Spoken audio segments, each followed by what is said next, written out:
Carlos Uribe Ramos, de Naucalpan, 80 años. Sí. En la serie de documentales que pasaron ayer, con respecto al 2 de octubre, Marcelino Perelló apareció, cuando era joven, en el movimiento de esa fecha.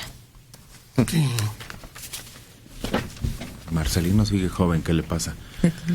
Nada más que ahí se ve mejor.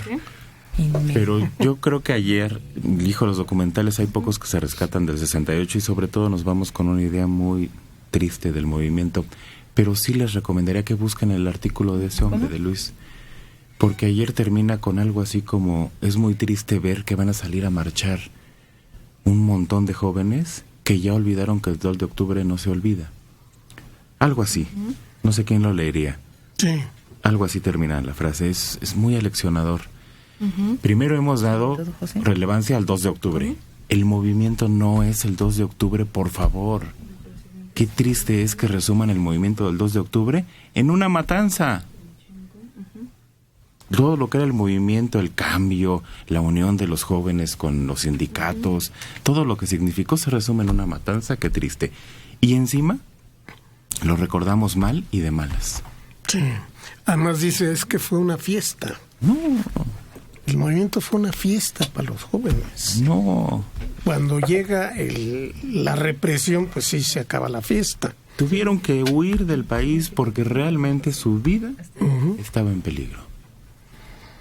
Muchos de ellos. Y a los que no les tocó barco, bueno, pues les tocó penny.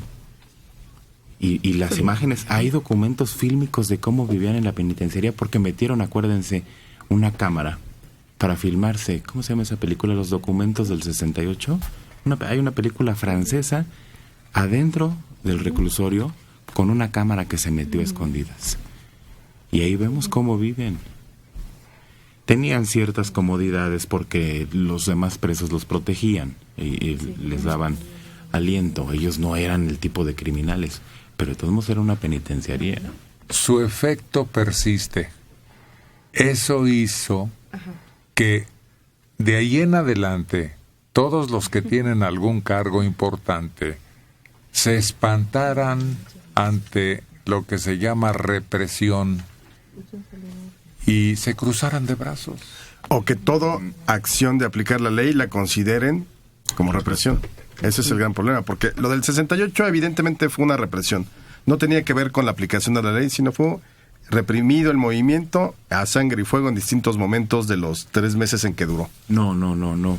Sí, es que esa es una mala idea. Si el gobierno hubiera sido represivo, no los deja marchar ni la del silencio. Antes de la matanza del 68, comillas matanza, a mí tampoco me consta que haya habido una matanza como la platican. Antes de ese hecho, hubo muchas marchas y muchos movimientos. Bueno, en el Zócalo uno se subió hasta el asta y no hubo represión. Entonces el gobierno aguantaba, el gobierno los dejaba. Solo que alguien,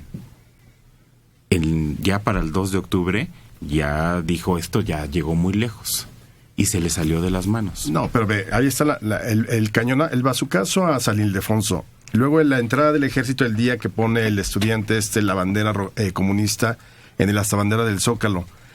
La entrada del ejército en Ciudad Universitaria y el casco de Santo Tomás. Tenían secuestrados militares. No, pero eso es represión. O sea, eso no es ni siquiera vamos a poner orden de acuerdo a la ley. O sea, eso es una represión del gobierno contra los estudiantes que pedían una serie de demandas que hoy parecen ingenuas. Y la invasión del casco de Santo Tomás fue violentísima. Violentísima, hubo muertos, todo fue de lo más duro y fue apenas unos 5 días antes del 2 de octubre. Lo acaba de decir esa grabación que pusimos. Alguien aprovechó el movimiento para meter su cuchara. Exacto.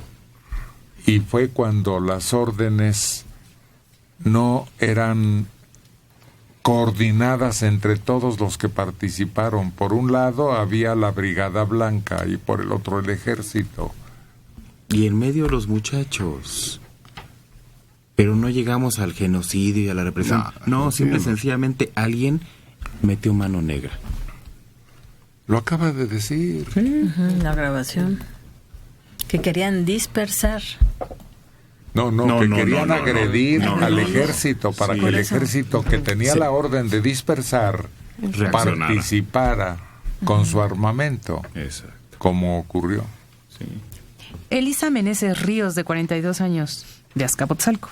Primero, en todos los periódicos están publicando las cantidades espantosas de dinero que ha gastado Peña Nieto durante su mandato. Y ustedes dicen que son gastos normales. ¿Qué les pasa? Segundo. A ver, ¿cuándo dijimos eso? No. Señálelo con precisión y quién fue el que opinó. Porque, que yo recuerde... Hoy no hemos tocado el tema. Además, ni estamos otros enterados de que este sexenio ha gastado y ha pedido prestado de más. Ujú. Pero hablamos de la deuda que decían una frase que fuera del Entonces, lo cacho. que usted asevera es falso. Continúa Elisa. Segundo, Manelik, ponte las pilas. ¿Cómo que la noche de Tlatelolco no fue matanza? Entonces, ¿qué fue? Ese día murieron mujeres, niños y jóvenes inocentes. Solo confunden a la gente. ¿Qué? ¿Ya les llegaron al precio? ¿Y qué más da si nunca pasan mi mensaje? Mire, eso se ha discutido mucho, y duele decirlo. Sí hubo desaparecidos, hubo muertos, pero la matanza espantosa esa que dicen, no hay nombres. Todo el mundo dice, yo conocía a alguien, pero los nombres de mi hermano estuvo ahí y lo mataron, o mi primo, no hay. Es curioso que no se dé esa liga más que en una escala así, mire, pequeñitita. En esa época yo estudiaba en la vocacional 4. Varios de mis compañeros estaban en el comité de huelga. Ellos no regresaron. Gracias. Nunca se dijo que estuvieran muertos. Gracias. Se supo de 2 que estuvieron detenidos y de otros 2 que se fueron a algún lado, que a lo mejor les tocó barco. ¿Puede ser el más allá? Puede ser el No, más a lo mejor les tocó barco, pero no, yo regresé a clases y todos los que estábamos antes estábamos después. Sí, yo creo que ha habido ahí sobre todo una falta de la propia ciudadanía de tratar de reconstruir, como lo han hecho las mujeres, por ejemplo, en Argentina, ¿no? Las madres de... Las damas de blanco. Exactamente, o sea, ir buscando dar nombres, porque el memorial que se levantó en Tlatelolco tiene apenas 40 nombres, que desde luego no se puede permitir que el gobierno perpetre algo así, o sea, 40. sea 1, sean 10, sean 40, o sean 43, o sean 5,000, es criminal. Pero exactamente se ha magnificado en muchos sentidos al decir que, bueno, es que yo me acuerdo que cuando niño te contaban, es que la matanza de Tlatelolco te imaginabas 2,000 personas muertas en la plaza. Y yo creo que ahí ha faltado mucha conciencia social para tratar de reconstruir con nombres y apellidos. Porque una cosa es decir, hubo desaparecidos, que sí los hubo, pero si no les pones si no le ponemos rostro, nombre y apellido, entonces se convierte en una nebulosa ahí extraña. ¿Hubo represión? Claro que hubo represión. ¿Fue brutal lo que sucedió en Tlatelolco ese día? Sí.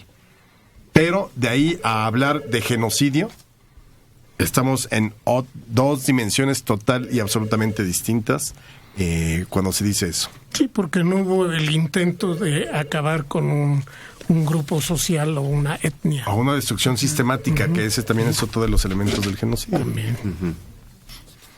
Sara Luz López Segura, de 37 años, en Linda Vista. Héctor, la maestra y el hijo de Héctor. Esos son los nombres a los que yo acuso. Yo les he oído decir que está bien que el presidente tenga su avión y que lo necesita. A ver. Tiene que tener un avión.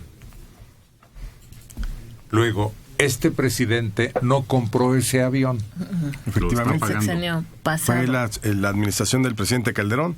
Y claro que debe de tener un avión. Hasta ahí yo creo que no todos estamos de acuerdo. Es lógico. Por seguridad, por cuestiones de no estar sujeto a horarios de las aerolíneas. Así es. Y la mayor parte de los presidentes del mundo tienen, y yo creo que el 95% tienen su avión. Grande, chico, mediano, pero tienen su avión. Redondeando, tiene su avión, él no lo compró, pero sí lo está pagando. Ni modo que no lo use. Como justificando la extrafalaria compra. A ellos es... No. Que le reclamen a Calderón. No es una estrafalaria compra. Es un negocio. Y una compañía ofreció el mejor servicio a un precio adecuado. Y México adoptó entrar al negocio porque en aquel tiempo en que se realizó pensó que era conveniente y que más tarde, mira, ahorita que subió el dólar, fue buen negocio. Sí. No, y si se acuerdan que, por ejemplo, López Portillo tenía dos, y eran dos de ese 10, era el grandote de la Douglas. Sí, pero el que seguía el 10 porque ya no eran de hélice. No, claro que no era de hélice. Por eso, era el que 20 seguía. años que no habían de hélice. No, eran dos jets, esos que tenían un motor en la cola, y era de los más grandes, el que competía con el Jumbo.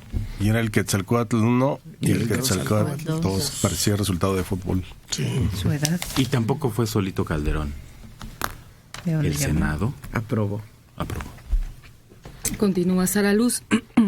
Lo que pasa es que saben muy bien salirse por la tangente, pero a mí no me engañan.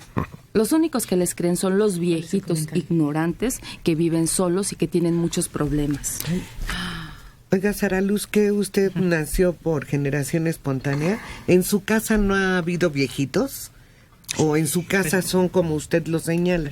Permítame. Pero ¿qué afirma ella? Es decir, que no debería haber avión. ¿Ese es lo que señala? No pasa. ¿Que debe haber sido un Cessna de monoplaza? Sí, que nos explique bien la compra. ¿Qué es lo que quiere? La edad como insulto ¿La del centro? es una descalificación, no entra. ¿Cuántos años tiene? Ella tiene 37. Bueno, entonces conforme Permítame. vaya envejeciendo, ¿se va a volver tonta? En su No, llamada creo que anterior ya, tenía ya. 42. ¿Eh? Creo que eso ya va proceso avanzado. Pero ¿Ya además, empezó? en su llamada anterior tenía 42. Si no, búsquenla. y verán. Sí. Tiene la de YouTube. Bueno, sí, al azar.